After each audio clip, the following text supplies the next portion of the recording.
गुजरात योम दफा पर अवामी तहरीक की तहरीकी रैली में हजारों अफराद ने शिरकत की। जिला भर से मोटरसाइकिलों और गाड़ियों पर मुश्तमिल काफिलों ने शिरकत करके वतन से मोहब्बत का सबूत पेश किया। सिराय आलमगीर, बेसा, खाड़ियाँ, लाला मूसा, डिंगा, जोड़ा, कोटला, अरबली खान और गुलियाना से काफिलों ने भरपूर शिरकत की। इस मौका पर मुकर्रिरीन ने खिताब करते हुए कहा कि 6 सितंबर का दिन पाकिस्तान तारीख में एक अहम संगे मेल की हैसियत रखता है। उन्होंने कहा कि हमें इस आज़ादी की कदर करनी चाहिए और पाकिस्तान की इज्जत व वक़ार, बका, सलामती और इस्तेहकाम के लिए हम सबको मिलकर जदोजहद करनी चाहिए।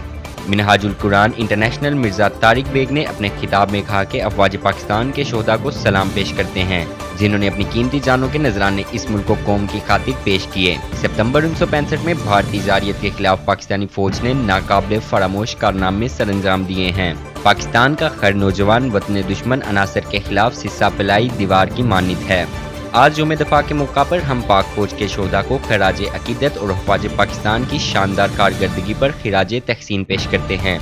इस मौका पर महर मोहम्मद यूसुफ ज़िलाई कोऑर्डिनेटर अवामी तहरीक गुजरात ने अपने खिताब में कहा कि हम शोहदा को सलाम पेश करते हैं। इनकी शहादत ने नौजवानों के कल के मुस्तकबिल को महफूज किया। उन्होंने कहा कि पाकिस्तान का दफा मजबूत हाथों में है। हमारी बड़ी बहरी फ़िज़ाई अफवाज पेशावराना सलाहियतों से लैस और मुस्तकबिल के तकाज़ों से हम आहंग है और किसी भी जारहियत का मुंह तोड़ जवाब देने की सलाहियत रखती है।